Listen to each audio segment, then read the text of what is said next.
Good morning friends. आज इस session में हम एक नया टॉपिक लेंगे इकोनॉमिक्स का। मार्केट।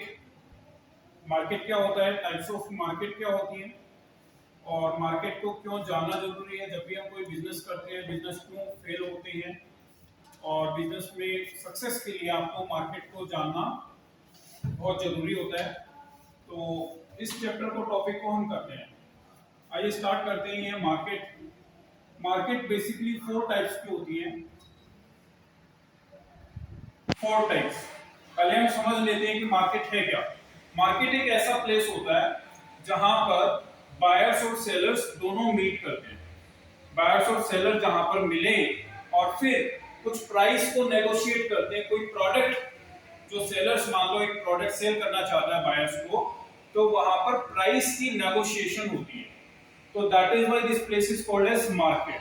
तो मार्केट एक ऐसा प्लेस होता है जहां पर कंज्यूमर जाता है, कस्टमर जाएगा और वहां पर सेलर्स होगा, कुछ प्रोडक्ट्स उसके पास होंगे और वो प्रोडक्ट को जब सेल करेगा तो कस्टमर और सेलर्स के बीच में जो नेगोशिएशन होता है प्राइस को लेकर के, that place is called as market. ठीक है, तो मार्केट एक ऐसा प्लेस है जहां पर गुड्स परचेज की जा सकती हैं, कस्टमर खरीद सकता है और प्रोड्यूसर अपने प्रोडक्ट को सेल कर सकता है।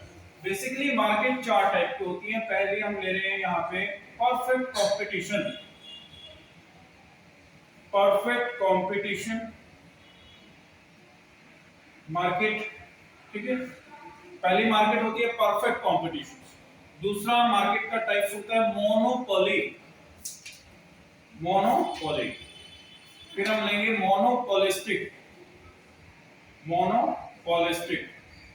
और फिर हम ले रहे हैं ओलिगोपोली। ओलिगोपोली। ये बेसिकली 4 टाइप होते हैं। इनके अलावा हम पढ़ेंगे डुओपोली क्या होता है। डुओपोली भी एक मार्केट का टाइप होता है। डुओपोली, डुओ का मतलब होता है दो। ठीक है, तो बेसिकली ये हमारे मार्केट के टाइप्स हैं जिनको हम आज इस सेशन में पढ़ने वाले हैं। एक एक करके बात करते हैं। परफेक्ट कंपटीशन क्या होता है। परफेक्ट कंपटीशन, परफेक्ट का मतलब पूर्ण रूप से, पूर्ण क्या, कंपटीशन मतलब प्रतियोगिता, जहां पर सेलर्स और कस्टमर दोनों के बीच एक परफेक्ट कंपटीशन रहेगा। मतलब काइंड ऑफ एक इक्विलिब्रियम वाली सिचुएशन रहती है। परफेक्ट है मार्केट जिसमें कस्टमर भी हैं, कस्टमर भी काफी है, लार्ज अमाउंट ऑफ कस्टमर्स हैं और सेलर्स भी लार्ज अमाउंट में है। तो ऐसी मार्केट को आप क्या कहेंगे, परफेक्ट मार्केट। जैसे फूड ग्रेन मार्केट है, जैसे फूड ग्रेन मार्केट है। ठीक है, जब भी आप घर में, जैसे हम किराने का सामान यूज करते हैं, आप जाते हो मार्केट में परचेज करने के लिए, जैसे शुगर परचेज करते हो, चीनी, तो उसमें सभी के पास, जितने भी सेलर्स होती हैं, ऑलमोस्ट सभी के पास सेम प्रोडक्ट होता है, होमोजेनियस प्रोडक्ट होता है। होमोजेनियस मतलब समरूप, एक जैसा ही प्रोडक्ट होगा। आपको उसकी परफेक्ट नॉलेज होती है प्रोडक्ट की, तो इसमें कंज्यूमर जो है, कस्टमर जो है, उसका शोषण भी नहीं हो सकता। There will be less exploitation, या फिर कहें कि नेग्लिजिबल एक्सप्लॉयटेशन होगा। एक्सप्लॉयटेशन हो ही नहीं सकता क्योंकि परफेक्ट नॉलेज यहाँ पर परफेक्ट कॉम्पिटिशन में कंज्यूमर के पास, कस्टमर के पास होती है। और इसका एग्जांपल मैंने बताया, फूड ग्रेन मार्केट एक एग्जांपल है। आप जाइए मार्केट में, जब आप जाएंगे, कोई भी आप कमोडिटी परचेज करते हैं जो आप डेली रोजमर्रा की जिंदगी में यूज करते हैं, तो उसमें आपके पास ऑप्शंस बहुत होते हैं। अगर मान लो शुगर का प्राइस चल रहा है 45 रुपीज केजी, ठीक है, तो ऐसा नहीं है कि अपनी तरफ से कोई भी सेल्समैन, कोई भी सेलर ये नहीं कर सकता कि आपको एक 55 पे दे रहा है, एक 65 दे रहा है पर केजी का। ठीक है, मूल्य चार्ट जो है वो अलग अलग नहीं कर सकते। तो सभी का मूल्य जो है वो ऑलमोस्ट बराबर रहता है। क्यों? क्योंकि कस्टमर को उसकी नॉलेज पूर्णतया होती है। That is why it is called as perfect competition. Perfect competition में आपको 4 बातों का ध्यान रखना है। पहला ये कि प्रोडक्ट जो होगा आपका होमोजेनियस होगा। ठीक है, होमोजेनियस का मतलब होता है समरूप, एक जैसा ही प्रोडक्ट होगा सभी के पास, जितने भी विक्रेता होंगे सभी के पास सेम प्रोडक्ट होगा।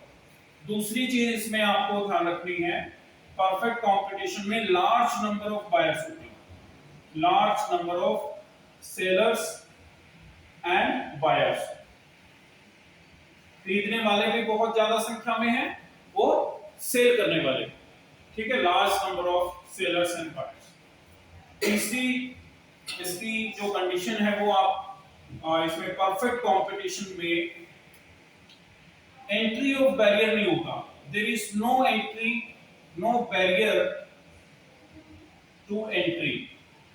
मतलब अगर आप भी कल को अगर इस मार्केट में अपना बिजनेस करना चाहें, अगर आप भी मान लो एक किराने की शॉप खोलना चाहते हैं तो आपको कोई मना नहीं करेगा, ठीक है। जितने भी रेडी हैं, जैसे रेडी पे फ्रूट्स वगैरह बिकते हैं तो वो भी एक परफेक्ट कॉम्पिटिशन कहलाता है। अगर कोई भी नया सेल्समैन, अगर सेलर्स उसमें एंट्री करना चाहता है उस बिजनेस में, तो उसको कोई रोकेगा नहीं, that is why it is called as no barrier to entry, ठीक है। तो परफेक्ट कंपटीशन में कंज्यूमर का जो है लॉस नहीं होगा, ठीक है। there is no loss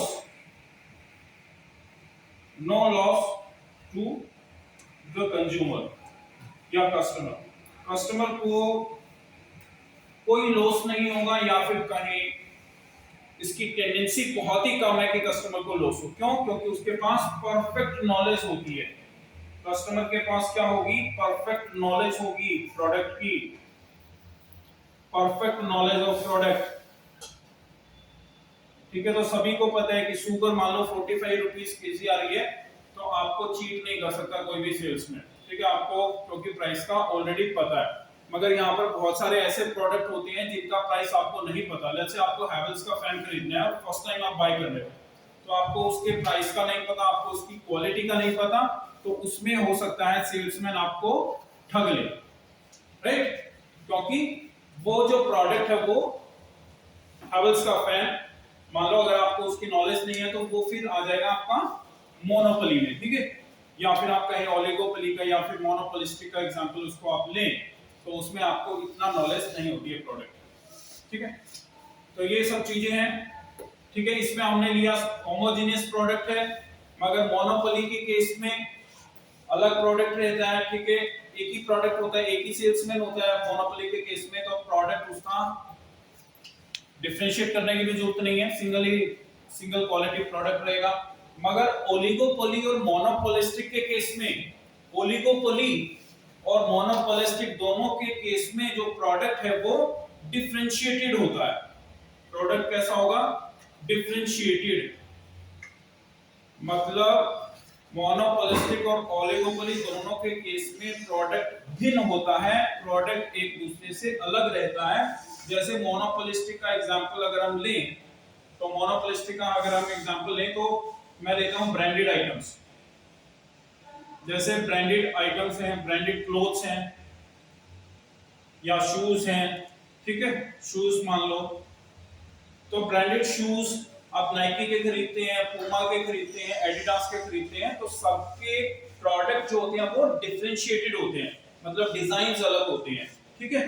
तो इसीलिए मोनोपोलिस्टिक का एग्जांपल हमने लिया है ये, तो जिसमें डिफरेंशिएटेड प्रोडक्ट हो। सेलर्स क्या करता है? अपने प्रोडक्ट को थोड़ा सा भिन्न रखता है और दूसरे प्रोडक्ट से, ताकि उसका प्रोडक्ट सेल हो सके, उसकी एडवर्टाइजमेंट अच्छी हो सके, उसकी मार्केटिंग भी करने की कोशिश करता है, बताना भी चाहता है कई बार कि नाइकी से क्यों अच्छा है पूमा, या फिर पूमा क्यों अच्छा है नाइकी से, ठीक है, या एडिडास क्यों अच्छा है या क्यों बुरा है।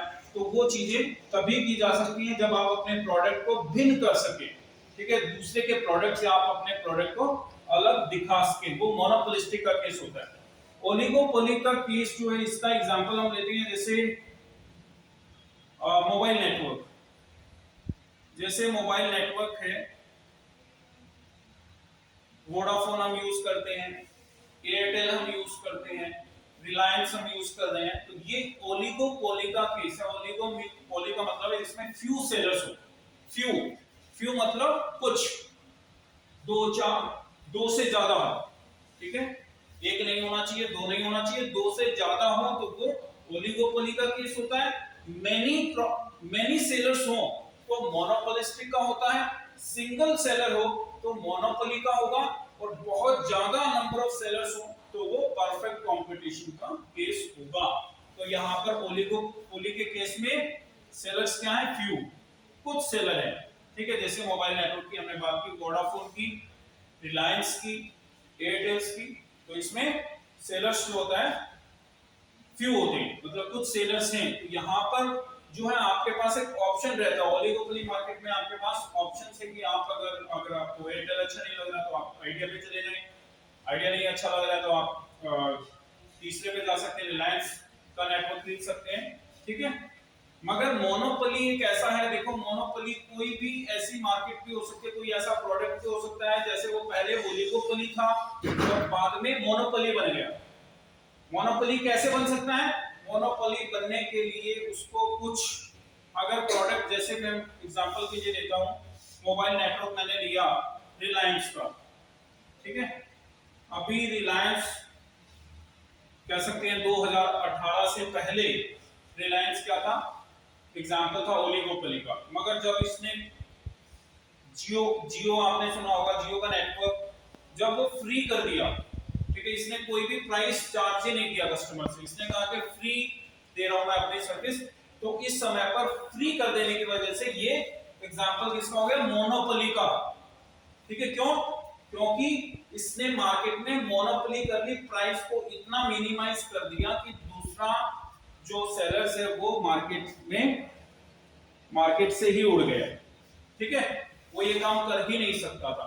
तो बहुत सारे ऐसे प्रोडक्ट होते हैं, पहले ओलिगोपोली होते हैं, फिर मोनोपोली हो सकते हैं, मोनोपोली के बाद वो ओलिगोपोली हो सकता है, या फिर मोनोपोलिस्टिक में जा सकता है, या फिर बाद में परफेक्ट कंपटीशन में भी वो जा सकते हैं।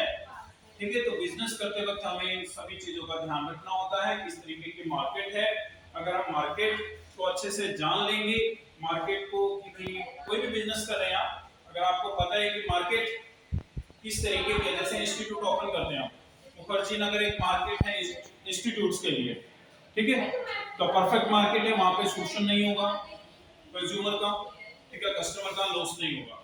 अगर आप भागीरथ मार्केट जाते हैं, जो इलेक्ट्रिसिटी की मार्केट है, बिजली का सामान, चावड़ी बाजार है जैसे, ठीक है, तो वहां पर आपको बहुत सारे ऑप्शंस मिलेंगे, तो वहां भी एक परफेक्ट मार्केट का एग्जांपल हो जाता है। ठीक है, मगर एक ऐसा विलेज हो जिसमें एक ही शॉप हो, सिर्फ एक ही शॉप है और कोई ऑप्शन ही नहीं है आपके पास, तो वो वहां पर मोनोपोली कर सकता है। ठीक है, तो कोई भी प्रोडक्ट मोनोपोली हो सकता है, डिपेंड करता है कि वो प्लेस कैसा है, वहां पर किस तरीके का जो है, किस तरीके की कितनी जनसंख्या है, कितनी फैमिलीज रहती हैं। ठीक है, प्लेस, प्राइस, ट्रेड से भी डिस्क्रिमिनेशन हम कर सकते हैं। ठीक है, मोनोपोली कर सकते हैं ट्रेड से भी और प्राइस से भी कर सकते हैं। जैसे मैंने एग्जांपल दिया आपको जियो का, रिलायंस का, अगर प्राइस आप बिल्कुल मिनिमाइज कर देंगे तो आपकी मोनोपोली हो सकती है मार्केट में। ठीक है, और मोनोपोली प्रोडक्ट कभी भी ओलिगोपोली में भी स्विच कर सकता है और ओलिगोपोली भी स्विच कर सकता है मोनोपोली में। तो जो मैंने कंडीशंस आपको बताई है, समथिंग आप उनको याद रखेंगे और इसके साथ हम इस चैप्टर को जो है समझते हैं। और इसमें काफी सारी और चीजें हैं, वो हम जैसे एक दो एग्जांपल आपको और बताऊं। ड्यूओपोली जो था, ये रह गया ड्यूओपोली का केस है। जैसे एग्जांपल लेते हैं हम पेप्सी का और कोका कोला का, पेप्सी और कोका कोला।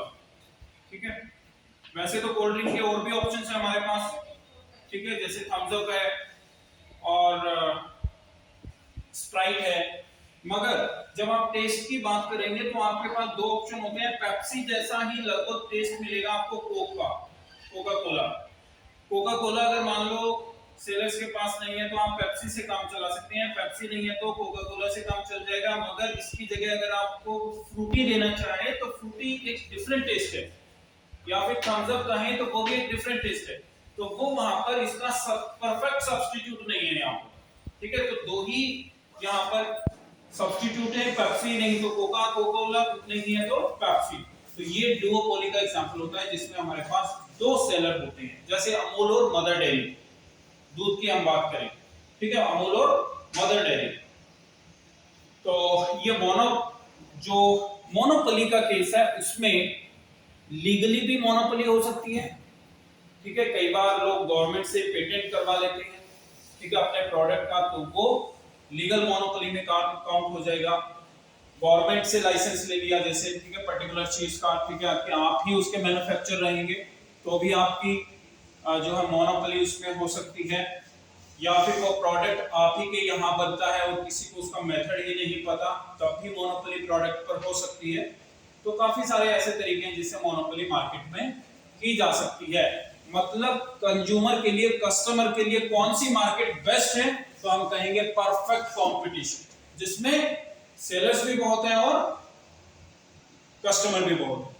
और मोनोपोली में शोषण हो सकता है किसका, कंज्यूमर का, क्योंकि उसके पास मार्केट की नॉलेज नहीं होती, प्रोडक्ट की नॉलेज नहीं होती, और उसके पास कोई सब्स्टिट्यूट नहीं होता, अल्टरनेट नहीं है।